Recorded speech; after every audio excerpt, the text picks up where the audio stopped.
People who cater to the super rich, what things have you seen? As a chef, I've seen, heard, and accommodated all sorts of bizarre requests. Michael J. Fox's kid loves overcooked spaghetti and ketchup. Run DMC dips shrimp tempura in ketchup. Drake won't eat anything but well done streak. Bill Gates is actually surprisingly casual, and Larry Ellison will go out of his way to thank the staff, even go as far as to cheers with Lowy 13. Migas brought dinner nuggets for us to cook. Adam Devine has paid tabs for the entire restaurant. Snoop gave the kitchen blunts. Kana eats breakfast alone. I've snuck Dirt Nasty into a private party. The list goes on. Worked at a restaurant where a few of the regulars were the children of billionaires. I told my parents that my tuition costs $500,000 a student from China. In America, I overheard after being asked how she has so much money. Another time I was serving a table, I was asked to bring a tray of 60 patron shots, 600.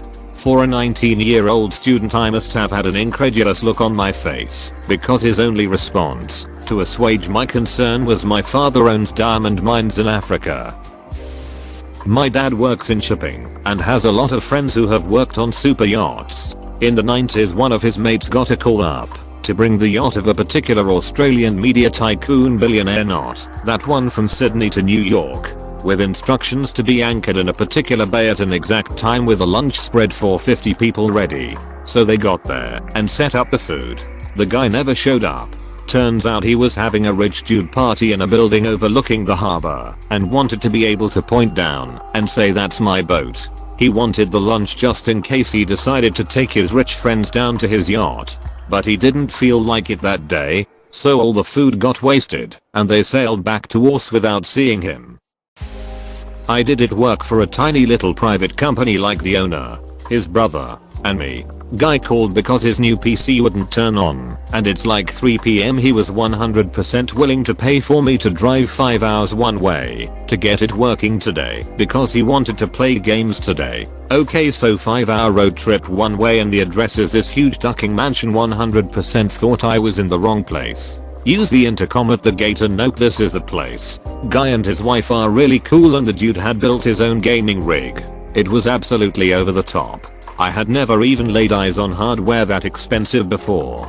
He never turned the power switch on his on. He paid the base rate of $1,400 for me to come out there to flip the switch. I also installed his graphic drivers, but that was technically free, and then gave me 5,000 cash as a tip, all because he was excited to play League of Legends on his new PC.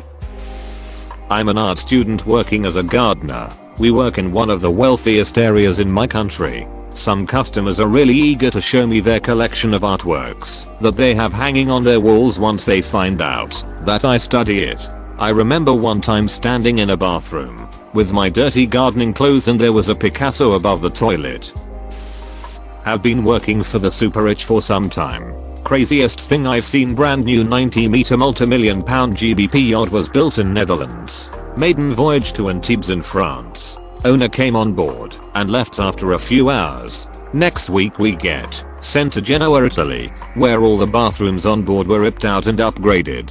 That doesn't sound like a big deal, but I'm talking about brand new marble sinks, showers, floors and lobbies all crowbarred out, chucked in skips. Tons of brand new polished marble binned. New marble colors and patterns arrived in the weeks following. There's feed me money, there's duck you money, and there's it's not even a thought money.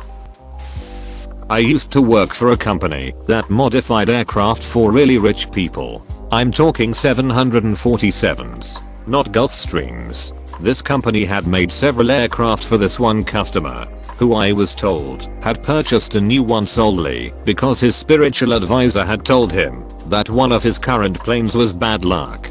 He still let his wife use it for her personal travel. To me, one of the most exquisite features of these planes wasn't the gold-plated everything or airwood veneers. It was a silk carpet. That stuff cost over 1,000 per square foot and feels like walking on a bed of angel feathers harvested in the most inhumane way possible.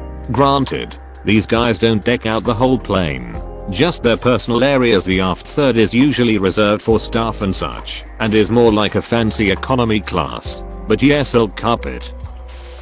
Used to be a housekeeper for some of the wealthier people in my city. The best thing I have ever seen is the wife of a rich guy or something of that sort had custom suits of armor made for her cats. She had them displayed along with tiny suits of armor for mice. Edited because this dude just has some sort of gaming company. I just remember his wife telling me he made some pretty neat games. They are far richer than I'll ever be, so to me that's rich enough. Also thank you for the awards, you wonderful people.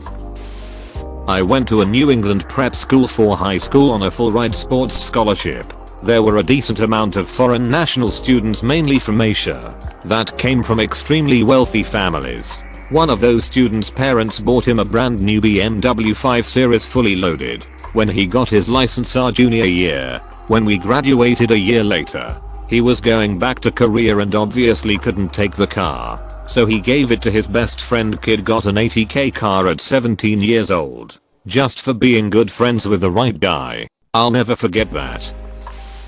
Was invited to a Christmas dinner while I lived in Seoul by an extremely wealthy Korean family. Very nice family, but I think in hindsight they wanted to show their friends that they had foreign friends like me. Wife had everything catered, and the home professionally decorated. It felt like we were in a department store. Multiple Christmas trees, a working train set, stuff handing out appetizers on plates, etc. It looked like she studied Christmas movies from the USA and copied everything. Dinner is served on a comically long table with two huge oven roasted turkeys and all of the trimmings. They looked perfect. I was later told that Koreans don't like turkey, were just for decoration, they would be thrown out later. We ate Korean food.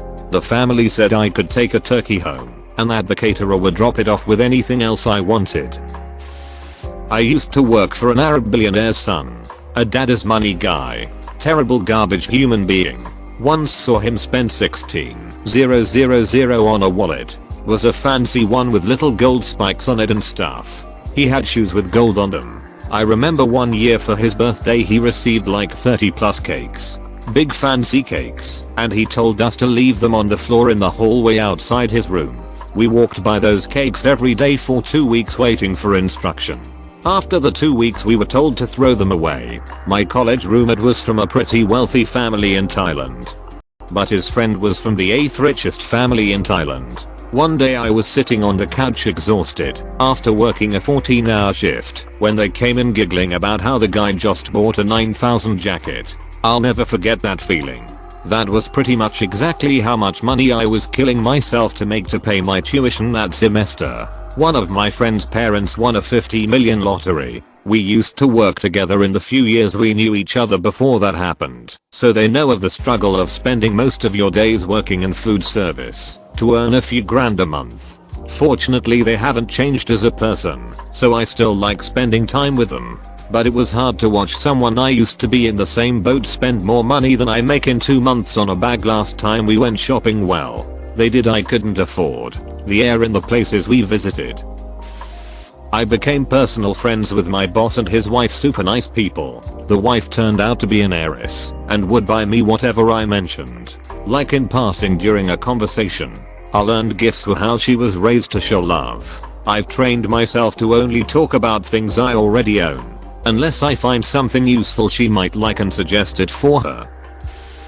I tutored a wealthy 5-year-old. I got paid good money to spend an hour drawing and coloring and playing with this kindergartner, but all in French. He had been to more places in the world by 5 than I'll ever go to in my whole lifetime probably. The best part of the job were the perks, though. They would take me and my so out to dinner at fancy restaurants and pay the bill, no matter what it was. They would invite us over to eat some delicacy they prepared. Wife was Chinese Vietnamese. Husband was Indian, and they'd always have some house guest staying with some crazy resume. For example, one time they had a diplomat for the Netherlands there to do business. They had houses in my city and in San Francisco and would fly there all the time.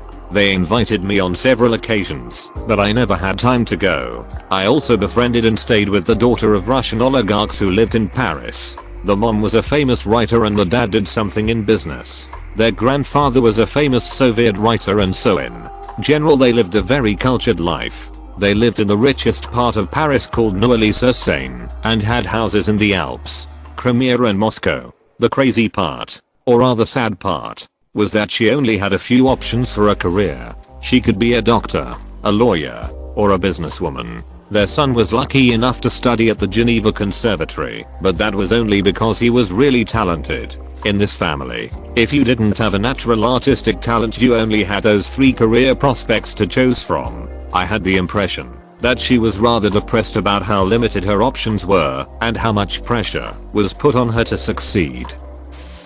I used to install DirecTV in wealthy areas of an East Coast city in the US. While I try to give customers options on where I install the satellite dish, I have to get a good line of sight for it to work properly. So sometimes the location options were limited. One rich lady's house, gorgeous house right on the beach, I only found 2 good spots for the dish. It could either be on a pole in the middle of her backyard, or on the corner of the roof. She definitely did not want it in the middle of her yard. Only problem was that she had a metal roof and we used specific mounting hardware for that. We happened to be back ordered on that hardware for a few weeks out. When I informed her of this, she got visibly upset that she'd have to wait that long to get her cable up and going.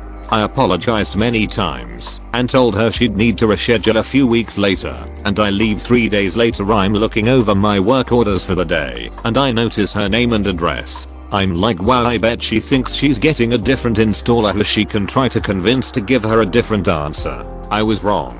I pull up to the house, brand new shingle roof. I did the install on the roof. Worked for a hedge fund guy. The kids were actually more or less like regular kids, but he and his wife thought everyone was dumber than they were. Not something I gleaned from anything explicit, but an undertone that was present all the time. He was pretty sharp. His wife not so much. Everyone hated her.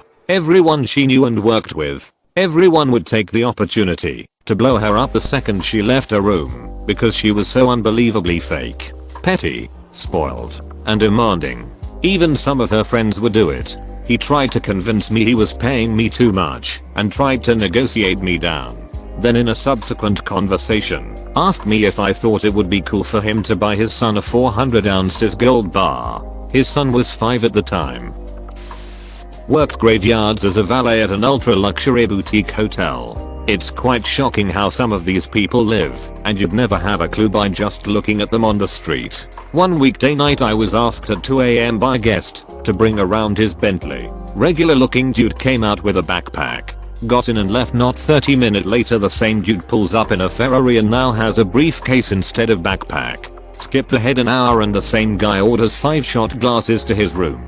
I go up and it's 2 guys in robes and 2 naked ladies on the couch. They have lines of coke and booze on the coffee table. They tip me $50 for the shot glasses and I leave 2 hours later. Just as the sun was rising, the 2 guys come out together in suits looking like they were heading to the office. The ladies left shortly after. Obviously drugs and escorts were nothing new, but the car swap middle of the night was a bit strange. When rich people want to buy a Jaguar in the UK, they get assigned a special salesperson who is incredibly knowledgeable.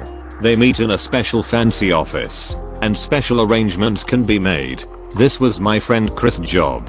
He had access to things that a normal Jaguar salesperson wouldn't have, like he could ring up the manager of the factory for special requests level of access. Well, a Saudi price wanted to buy this new Jaguar that had been released. So they met up and spent a full day specing the Jaguar out. I believe the final price was something like $125k for the vehicle. Then came the decision for color. At the time the factory had 16 different color choices for this model. The prince asked if he could sleep on it as it was getting late and almost time for dinner prayer. My friend Chris says of course, and they set a time to meet the new morning. The next morning the Saudi prices, like I figured out an acceptable solution to my color dilemma, to which Chris goes, and what would that be? The Saudi prince goes, I'll order one of each color. And my friend Chris is like, oh well of course. They quote delivery time. Saudi prince was fine and asked for his options and was presented with ocean travel options, to which the prince said, what about air cargo?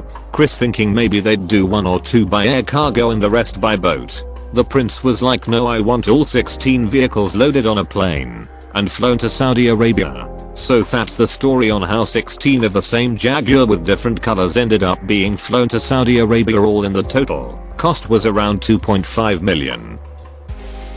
Some kids have whole plans and strategies they practice to prevent being kidnapped or harmed by crazy stalkers. One kid I worked with was the kid of a big Hollywood player, and people would stalk the kid in an attempt to get to the parent. So this nutjob wielding a screenplay broke in and cornered the kid. Here I'm thinking I'm going to have to throw myself physically between them, but the kid dove into a nearby dog kennel and locked themselves in. He couldn't get out, but the nutjob couldn't get in either. So the nutjob just threw the screenplay at him into the kennel. Meanwhile I had called the cops. I was so impressed by the kid's quick thinking and asked how he got the idea. But he said that he always keeps an eye out for a way to escape. And when he sees someone he doesn't know approach, he gets ready to run. I felt awful that this kid had to live like that. If I hadn't seen it happen myself I would have thought it was just paranoia.